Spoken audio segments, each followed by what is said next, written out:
Terima kasih saudara, Anda kembali bersama kami dalam Sapa Jember, eksklusif bersama dengan Bapak Wakil Bupati, Bapak Joko Susanto. Tadi Pak Joko sudah banyak menjelaskan soal bagaimana rentetan kejadian yang terakumulasi menjadi sebuah ini ketidakenakan begitu ya, ketidaknyamanan selama menjabat beberapa bulan di pemerintahan. Nah, tentu publik ingin tahu, Pak Joko, apa sebenarnya yang menjadi pola atau bentuk komunikasi yang dilakukan selama ini dengan Gus Wawait dan kemudian hingga berujung pada bersuratnya Pak Joko kepada KPK, Mendagri dan juga Gubernur Jawa Timur. Apa yang kemudian menjadi isi dari laporan tersebut? Ya, sebetulnya di surat saya kepada Gubernur Mendagri maupun KPK tadi sebenarnya sudah bisa dibaca di surat ini, dan bahkan perihalnya pun adalah permohonan pembinaan dan pengawasan dalam penerapan prinsip tata pemerintahan yang bersih dan baik. Artinya saya tidak pernah diksi melaporkan, itu tidak ada. Jadi tapi tidak adanya ada. adalah permohonan untuk melakukan pembinaan, kan begitu. Secara eksplisit Anda tidak menyebutkan nama personal, tetapi hanya permohonan pembinaan tadi. Ya, dan isinya pun kan begitu. Nah, ya seperti yang saya sampaikan di sini, inkonsistensi kebijakan, tidak berjalannya meritokrasi ASN, ya kan, ya ditandai dengan pengabaian prosedur dan kompetensi. Kita akan coba breakdown satu-satu nanti, Pak Joko. Tetapi sebelum Anda bersurat, apakah ada komunikasi yang masih terus diupayakan antara Pak Joko dengan Gus Wawait?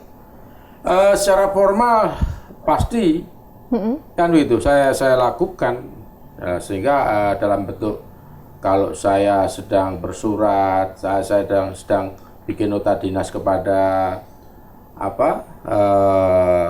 dinas-dinas, selalu saya tembuskan kepada saudara Bupati. Kan gitu. Harapannya Pak Joko soal bagaimana Anda bersurat, kemudian memohon pembinaan dan lain sebagainya, Anda ingin ada perbaikan dalam tata kelola atau justru ada target lain yang Anda inginkan? Kalau bicara target, ya targetnya adalah tercapainya pemerintahan yang bersih dan baik. Dengan harapan supaya kesejahteraan masyarakat segera bisa tercapai. Jadi kalau ada pertanyaan target lain, saya pikir ya tidak tepat lah. Menurut saya tidak tepat lah. Selama ini publik melihat Pak Joko kemudian dengan Gus Wawait ini adalah pemimpin yang diharapkan bisa duet baik gitu untuk memajukan daerah. Dan ketika di awal pun Anda dan juga Gus Wawait ini dipilih sebagai satu paket kepemimpinan begitu, tidak terpisah. Apa yang menjadi tanggapan Anda soal nilai dan harapan dari masyarakat ini? Ini yang justru harus kita realisasikan. Harapan masyarakat ini yang harus kita realisasikan, gitu loh. Sehingga komunikasi yang baik dalam rangka merumuskan kebijakan bersama yang baik dengan melibatkan seluruh stakeholder yang ada di Jember, baik itu dengan UPD, DPRD, atau stakeholder yang lain, bahkan dengan elemen masyarakat, baik itu media, LSM, maupun ormas yang ada di Jember. Ini perlu kita ajak duduk bersama, bagaimana merumuskan kebijakan yang tepat untuk segera tercapainya kesejahteraan rakyat. Baik. Pak Joko, salah satu tugas Wabub ini adalah memberi saran dan pertimbangan kepada Bupati, begitu. Apa benar justru tugas itu tumpang tindih dengan TP3D? Kalau kita baca di SK TP3D, ya fungsinya mirip-mirip dengan fungsi Wakil Bupati. Sehingga kalau saya sampaikan di surat itu adalah berpotensi tumpang tindih dengan tugas Wakil Bupati, ya sah-sah saja. Kan gitu. Dan menurut Anda ini adalah sebuah hambatan ya?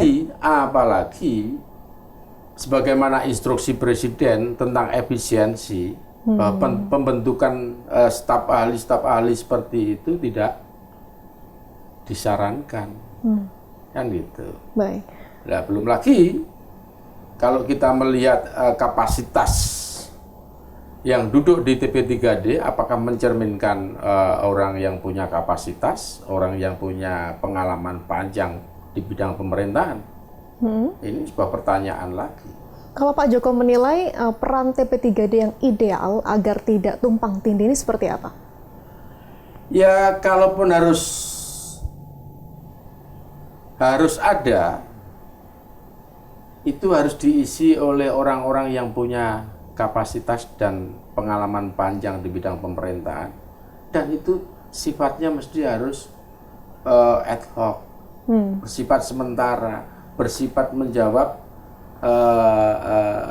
problem tertentu, tidak dibentuk pada periode panjang kepemimpinan periode bupati. Kan gitu. Analoginya seperti penasihat begitu ya? Ya, tidak yang melakukan, tidak yang mengeksekusi. Betul. Karena di wilayah eksekusi itu sudah dilakukan oleh teman-teman di OPD, para ASN, kan gitu. Kalau komunikasi Pak Joko dengan OPD sendiri, apa ada hambatan yang dirasakan begitu selama ini?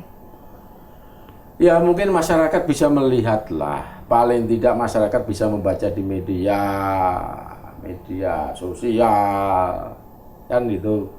Dan hal itu saya rasakan sendiri, saya alami sendiri, bahwa ya seperti yang saya contohkan di depan tadi, saya bikin nota dinas saja tidak ada tanggapan dengan baik. Bukan tanggapan, tidak ada tanggapan, kan gitu. Apalagi tidak lanjut. Kira-kira seperti itulah. Sejauh itu ya Pak ya. Kemudian ada hal lain yang dibahas atau dalam isi surat tersebut soal hak keuangan dan protokoler wakil bupati. Benar belum berjalan sebagaimana mestinya Pak Joko? Ya, lebih konkretnya sebetulnya itu bisa ditanyakan pada PJ Sekda atau bagian keuangan lah. Tapi yang jelas apa yang saya terima itu tidak sama dengan apa yang pernah diterima oleh Gus Pirjon waktu bupatinya Pak Hendi, Kiai Mukid waktu bupatinya Bu Baida, Pak Kusen waktu bupatinya Pak Jalal, kan gitu. Anda melihat hak itu tidak sama, yang seperti yang Anda dapatkan? Nah, justru yang sebelumnya saya juga tidak tahu bahwa wakil bupati itu punya hak keuangan yang namanya bantuan operasional pimpinan. Waktu itu dijelaskan bahwa Pak Wakil Bupati punya hak biaya operasional pimpinan, kan gitu. Bantuan operasional pimpinan tadi tidak boleh dicairkan oleh bupati, dan justru berdasar penjelasan Kabak Umum, biaya operasional itu dipakai sendiri oleh saudara bupati, kan begitu. Oke. Begitu juga dengan hak protokoler yang Anda rasakan? Ya. Anda mempertanyakan hal ini sebelumnya beberapa kali, Pak Joko? Ya, sudah saya sampaikan beberapa kali dengan cara-cara formal. Kan itu. Untuk komunikasi informal ini belum pernah terjalin atau jarang sekali dilakukan? Yang formal aja tidak berjalan dengan baik, ya bagaimana kita bisa bicara secara informal, duduk ngopi bareng, apalagi saya suka kopi, yang lain tidak suka kopi, ya untuk duduk bersamanya susah kan. Ini kalau gurauan netizen ini seperti punya pacar tapi nggak pernah diajak ngedate gitu Pak. Ini kata netizen. Pak Joko, ini ada beberapa pihak yang mendorong mediasi seperti DPRD, kemudian gubernur hingga partai politik. Anda melihat upaya ini seperti apa? Ya, saya pikir itu hal yang baik dan itulah yang saya harapkan. Itulah yang saya harapkan. Hingga karena ini tidak sekedar permasalahan, ini bukan permasalahan saya. Ini urusan tata kelola pemerintahan. Gitu loh. Ini menyangkut tata pemerintahan kita. Kan itu. Dan ini urusannya adalah urusan mensejahterakan rakyat. Hingga hari ini yang Pak Joko tahu, upaya itu sudah sampai mana? Sudah dimulai? Yang jelas kewajiban saya sudah bersurat tadi. Tindak lanjutnya ya tentu saya tidak bisa mendikte beliau-beliau itu harus bagaimana. Oke. Kira-kira seperti itulah. Pak Joko, ini cepat atau lambat masyarakat juga akan merasakan dampaknya dari konflik internal yang mencuat ke publik ini. Menurut Anda hingga hari ini, apa yang Anda rasakan melihat publik mungkin tidak terpecah? Walaupun di media sosial kita rasanya ada beberapa pihak yang ke sana, kemudian yang lain ke sini, begitu. Anda menyikapi bagaimana perasaan publik ini seperti apa? Ya tentu saya sangat prihatin lah. Tapi kembali, saya tidak merasa berkonflik dengan siapapun. Anda hanya Ini menuntut hak, urusannya adalah kan begitu. Urusannya adalah urusan komitmen moral, kan begitu, iya kan? Nah sekarang kalau kita fokus kepada keresahan masyarakat tadi, tapi ternyata pemerintahan ini tidak berjalan yang seharusnya, apa artinya? Kita mengutamakan masyarakat damai, tapi sebetulnya pelaksanaan pemerintahan ini berjalan tidak pada mestinya. Kan lebih baik masyarakat dengan keresahan masyarakat ini menjadi introspeksi pemerintahan untuk kembali pada kitohnya, betul, pada marwahnya, pada fungsinya, kan begitu kira-kira. Kami sangat justru menyayangkan sekali karena melihat latar belakang Pak Joko, birokrat senior, punya banyak prestasi, lama berkarir di Badan Pertanahan, kemudian dari sisi Gus Wawait, beliau kader politik yang punya jaringan kuat di pemerintahan pusat. Kita berharap dua pasangan ini bisa berduet untuk memajukan Jember yang melesat jauh lebih baik. Menurut Pak Joko, kunci untuk mewujudkan itu, apa itu?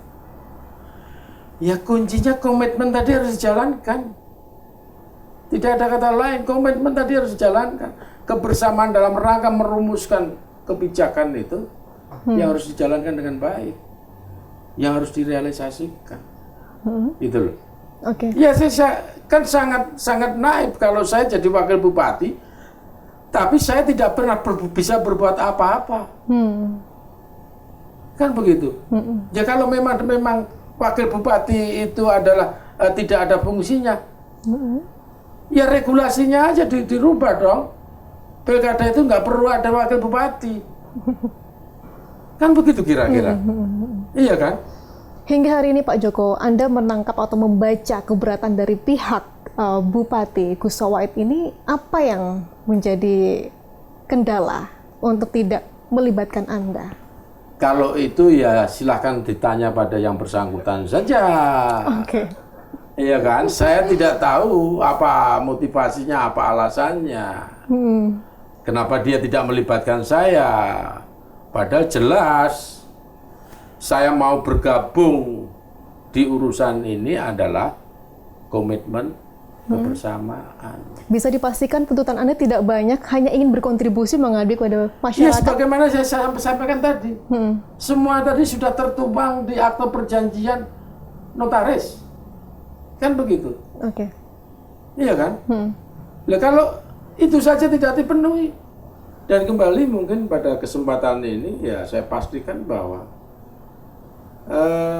keterlibatan saya di sini, saya tidak dalam ambisi mencari panggung, tapi semata-mata bagaimana pengalaman saya ini bisa berkontribusi melahirkan percepatan kesejahteraan rakyat. Oke.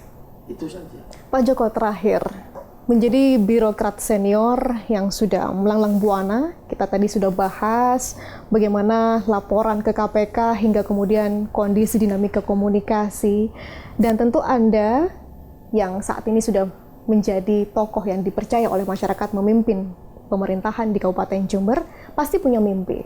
Apa mimpi Pak Joko untuk Kabupaten Jember? Ya, mimpi saya Jember ini segera melesat, kondisi masyarakatnya sejahtera, daerahnya maju. Sektor yang ingin Anda paling ingin dimajukan, apa itu?